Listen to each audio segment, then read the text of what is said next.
Le SMS est arrivé un mardi, à 15h47, alors que je terminais une invention de bac avec mon élève particulière. Sophie, 16 ans, butait sur le doigté de la 12e mesure lorsque mon téléphone a vibré sur la banquette du piano, à côté de moi. J'ai vendu ton piano pour 500 $. On a besoin d'argent. Pas de scène, s'il te plaît. Jack. J'ai fixé l'écran pendant exactement 10 secondes avant que mon élève ne remarque mon immobilité soudaine. Mademoiselle Hartwell? Ça va? Je me suis forcé à sourire et j'ai glissé le téléphone dans la poche de ma veste.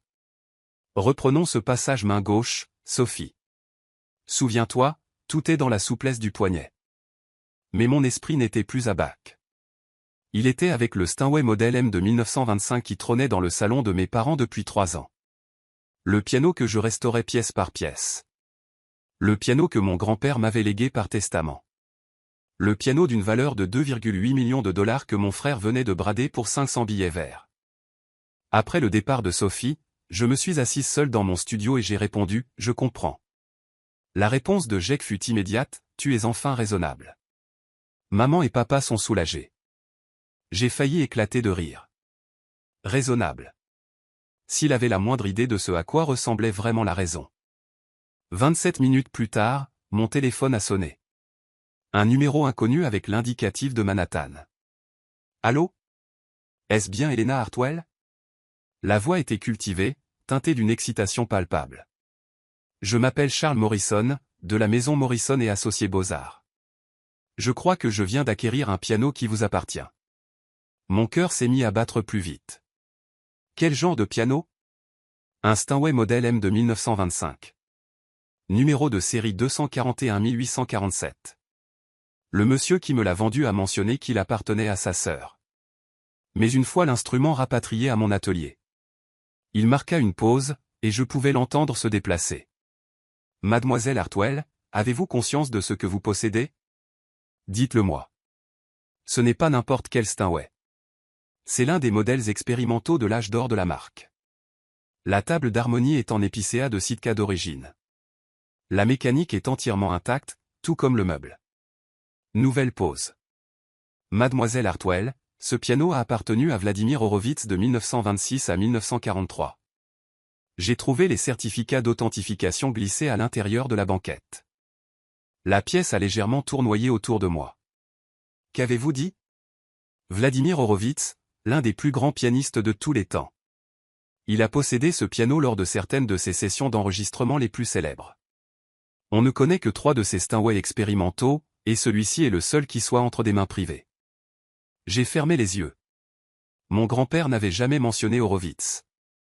Il m'avait seulement dit que c'était un bon piano, un piano avec une histoire. Mes grands-pères avaient toujours été modestes concernant ses biens.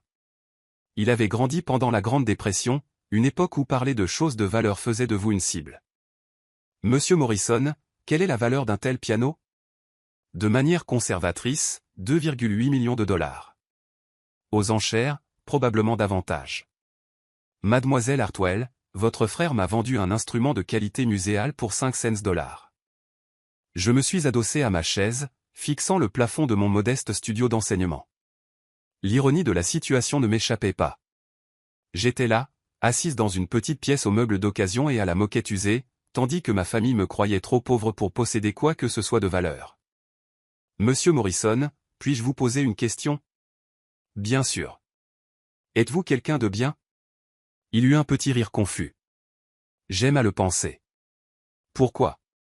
Parce que je vais vous dire quelque chose qui pourrait changer votre perception de cet achat. J'ai passé les 10 minutes suivantes à lui expliquer la situation. Le testament de mon grand-père. Les problèmes financiers de mon frère.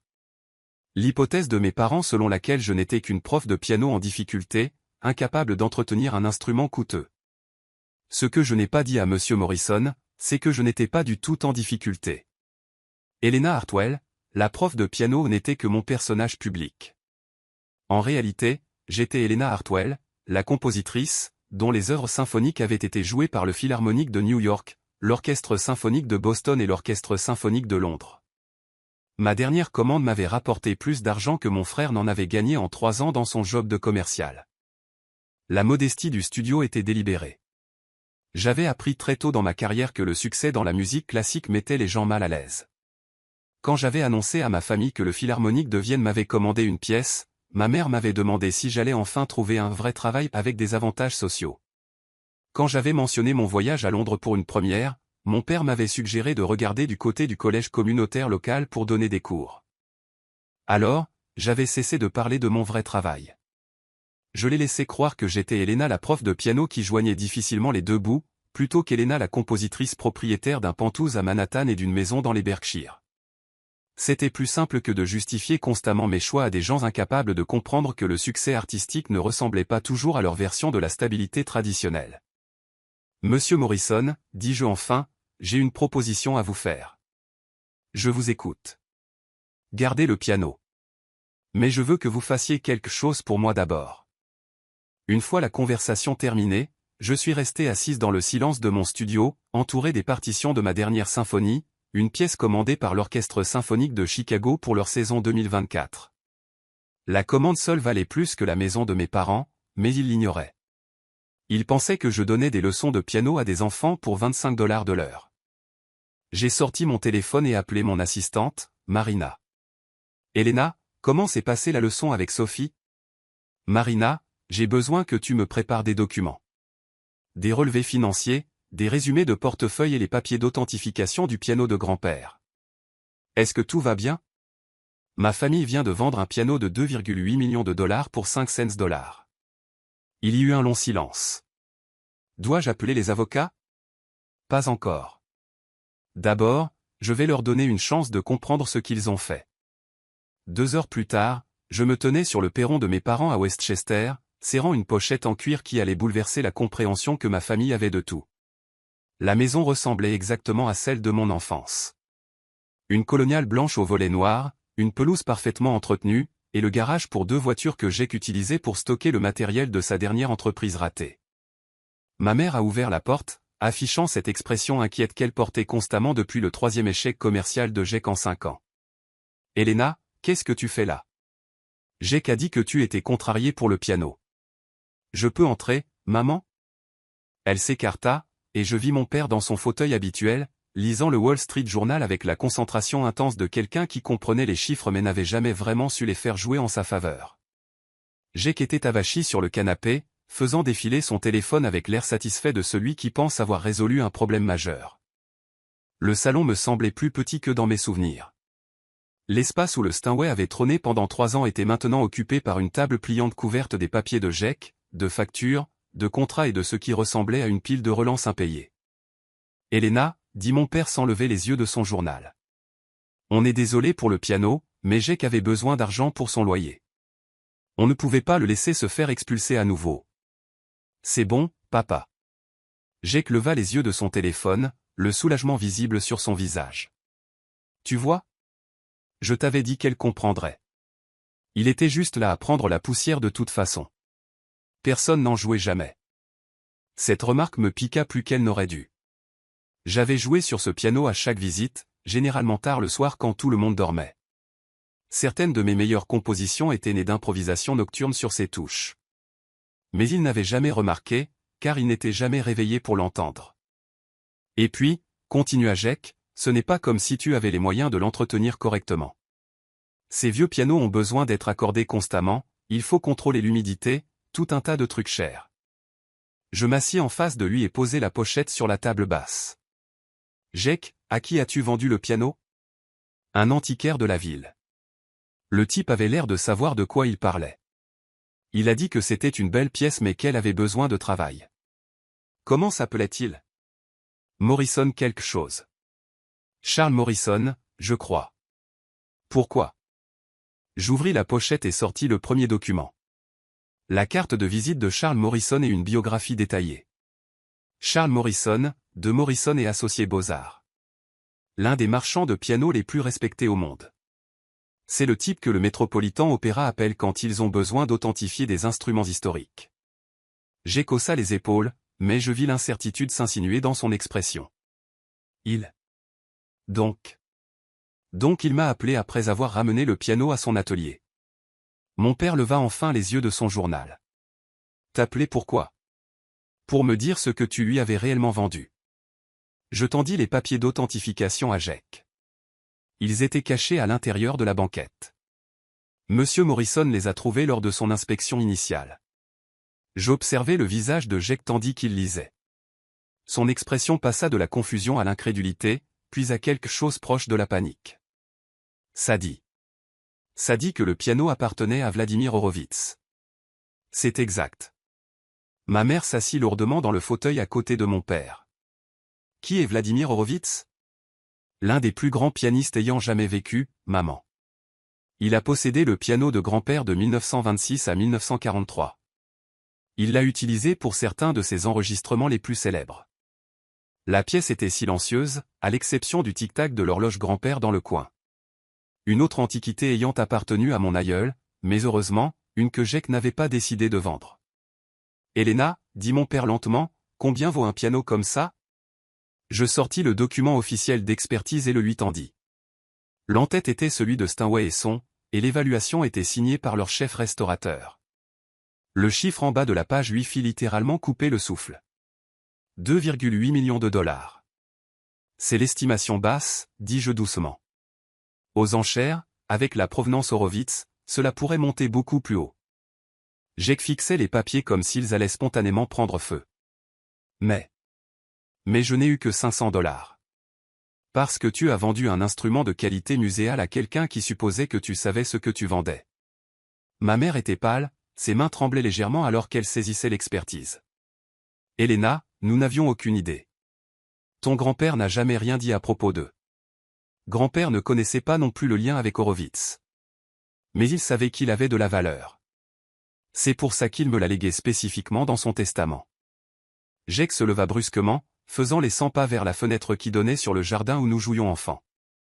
Il faut qu'on le récupère.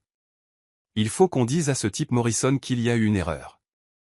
En fait, dis-je, non. Tout le monde se tourna vers moi. Monsieur Morrison a effectué un achat légal. Tu as proposé le piano pour 500 dollars, il a accepté. Le fait que tu ignorais sa valeur n'invalide pas la vente. Jake pivota, le visage écarlate. Donc on perd juste presque 3 millions de dollars parce que je ne savais pas? Tu perds presque 3 millions de dollars parce que tu as vendu quelque chose qui ne t'appartenait pas. Les mots restèrent en suspens dans l'air. Le visage de mon père passa de la confusion à la colère, puis à une forme de honte. Comment ça, qui ne lui appartenait pas? Je sortis la copie du testament de mon grand-père, surlignée en jaune là où le piano était spécifiquement mentionné. Grand-père m'a laissé le piano. Jake n'avait aucun droit légal de le vendre. Mais il était dans notre maison, protesta ma mère. Il est ici depuis 3 ans parce que je vous ai demandé de le garder pendant que j'établissais ma carrière et que je voyageais pour le travail. Je payais pour son entretien, son assurance, et même pour le système de contrôle climatique que papa a installé dans le salon. Cela attira l'attention de mon père. C'est toi qui payais pour la climatisation? Les factures mensuelles allaient chez mon comptable. Je couvre les frais pour maintenir le piano en parfait état depuis le jour où il est arrivé. Jake se rassit lourdement, passant ses mains dans ses cheveux. Elena, je suis désolé. Je pensais. On pensait qu'il ne faisait que prendre de la place. Je pensais que tu n'en voulais pas, tu ne m'as jamais demandé ce que je voulais.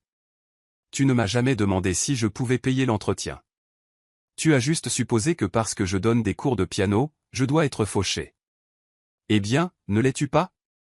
La question venait de mon père et n'était pas méchante. Il semblait sincèrement confus. J'ai failli rire. Non, papa. Je ne suis pas fauché. Mais tu vis dans ce minuscule appartement, tu conduis cette vieille voiture et tu parles toujours de faire un budget pour tout. Parce que je suis prudente avec l'argent. Parce que j'ai appris en te regardant lutter quand ton entreprise a coulé en 2018. Parce que je ne crois pas qu'il faille dépenser de l'argent juste pour impressionner les gens. Ma mère se pencha en avant. Elena, si tu n'es pas en difficulté, pourquoi n'as-tu pas aidé Jake avec son loyer? Parce que Jake n'a jamais demandé d'aide. Il a juste pris quelque chose qui m'appartenait et l'a vendu. On peut arranger ça, dit mon père fermement, son instinct de résolveur de problèmes refaisant surface. On va appeler ce monsieur Morrison, expliquer la situation. Sûrement comprendra-t-il. Je souris. Je l'ai déjà appelé, papa. Je plongeai la main dans mon sac et en sortis un chèque de banque, que je plaçai sur la table basse à la vue de tous. 2 800 000 $. À l'ordre d'Helena Hartwell. Ma mère chuchota presque, « Il t'a payé. » Il m'a payé. Jake fixait le chèque comme s'il s'agissait d'un mirage. Mais pourquoi? Il l'avait déjà acheté pour 500 $. Parce que c'est un marchand honnête qui ne profite pas des erreurs des autres. Et parce que je lui ai fait une autre offre. Quel genre d'offre? Demanda mon père. Je sortis le dernier document de la pochette. Un contrat entre Morrison et associé et la fondation Helena Hartwell. Je lui ai vendu le piano à sa pleine valeur d'expertise, avec des conditions. Il doit l'exposer dans sa salle d'exposition avec une plaque expliquant son histoire. Les étudiants en musique peuvent prendre rendez-vous pour en jouer. Il reste accessible au public. Pourquoi ferais-tu ça? Demanda Jake. Parce que grand-père aurait voulu qu'il soit entendu, pas enfermé dans la collection privée de quelqu'un.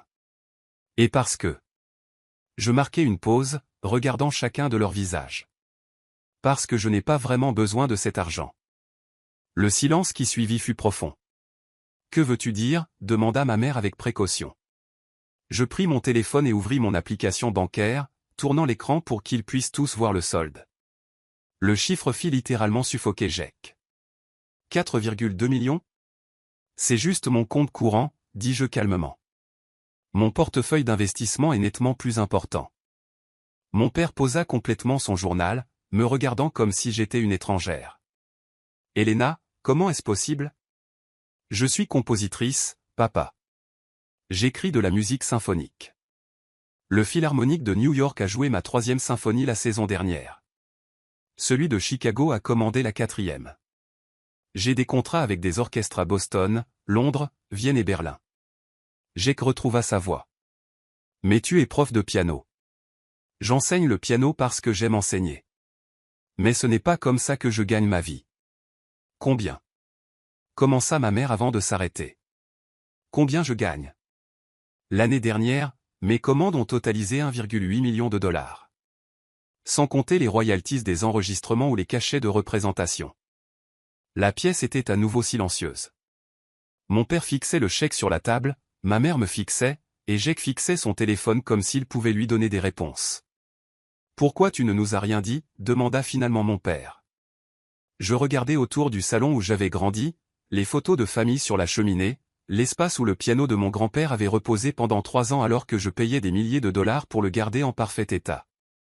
Parce qu'à chaque fois que j'essayais de parler de mon travail, vous demandiez quand j'allais trouver un vrai boulot.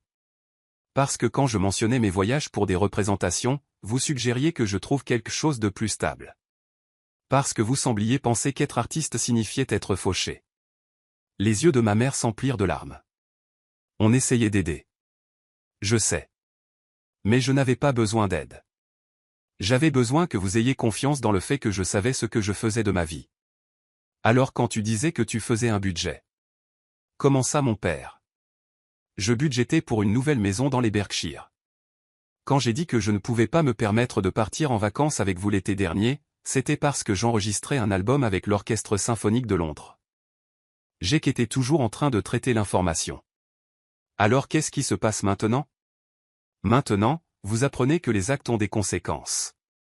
Tu as volé et vendu un instrument de plusieurs millions de dollars. C'est un vol qualifié. C'est un crime. Helena. Commença mon père, mais je levai la main. Cependant, comme j'ai obtenu une compensation complète et que M. Morrison est satisfait de son achat, je ne porte pas plainte. Mais c'est la dernière fois que l'un de vous prend des décisions concernant mes biens sans demander. On comprend, dit ma mère rapidement. Vraiment? Parce que ce n'est pas juste une histoire de piano. C'est une question de respect. De me voir comme une adulte capable de gérer ses propres affaires. Je me levai et rassemblai les documents, laissant le chèque sur la table. Je vais laisser ça avec vous pour ce soir. Pourquoi? Demanda Jake. Parce que je veux que vous réfléchissiez à ce qui a failli arriver. Tu as failli voler 3 millions de dollars à ta sœur parce que tu supposais qu'elle avait trop peu de succès pour posséder quoi que ce soit de valeur.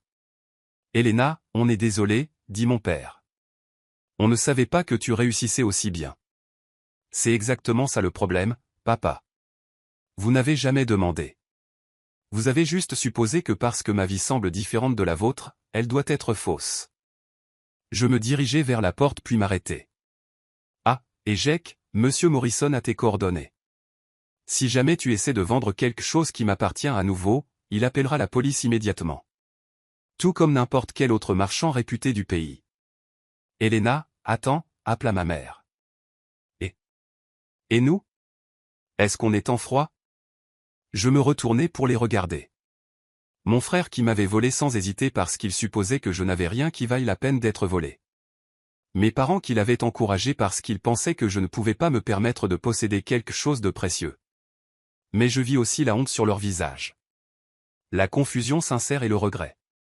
C'étaient les gens qui m'avaient élevé, soutenu dans mes premiers cours de musique, conduite aux leçons et au récital même quand l'argent était juste. Nous sommes une famille, dis-je enfin. Mais les choses vont être différentes à partir de maintenant. Différentes comment? Différentes en ce sens que vous allez commencer à me traiter comme l'adulte accompli que je suis depuis 5 ans. Différentes en ce sens que vous allez demander avant de faire des suppositions sur ma vie. Et différentes en ce sens que si vous avez besoin d'aide, vous la demandez au lieu de vous servir. 3 jours plus tard, ma mère a appelé. Helena, j'ai réfléchi à ce que tu as dit. Et j'ai cherché tes symphonies en ligne. J'ai trouvé des enregistrements sur Spotify. Sa voix était chargée d'émotion. Ma chérie, je n'avais aucune idée. C'est magnifique. J'étais assise dans mon appartement avec vue sur Central Park, travaillant sur l'orchestration d'une pièce qui serait créée au Carnegie Hall dans 6 mois. Merci, maman. J'ai trouvé des articles sur toi aussi. Des critiques du New York Times, des interviews dans des magazines de musique classique. Ils disent que tu es l'une des compositrices les plus prometteuses de ta génération. Je fais juste ce que j'aime. Mais pourquoi tu ne nous as rien dit? Pourquoi tu ne nous as pas montré ces articles, ces enregistrements? Je posai mon crayon et m'adossai à ma chaise. Parce que quand j'essayais de partager mon enthousiasme pour une bonne critique, vous changiez de sujet pour demander si j'avais pensé à postuler dans le district scolaire local. Quand je mentionnais qu'une symphonie avait été bien reçue, vous suggériez que j'utilise mes compétences musicales pour enseigner à l'école primaire. On s'inquiétait pour ta sécurité financière. Je comprends ça. Mais j'avais besoin que vous ayez confiance en ma capacité à créer ma propre sécurité. Helena, je suis fier de toi. Je suis désolé qu'il nous ait fallu si longtemps pour le dire. Une semaine plus tard, j'ai qu'à appeler.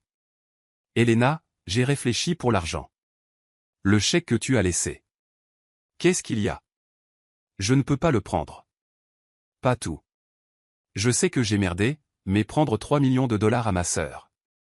Ce n'est pas celui que je veux être. J'étais surprise. Que proposes-tu?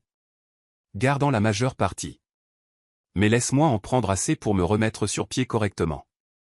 Pas juste payer le loyer, mais peut-être retourner à l'école, apprendre quelque chose qui m'intéresse vraiment au lieu de sauter d'une combine foireuse à une autre.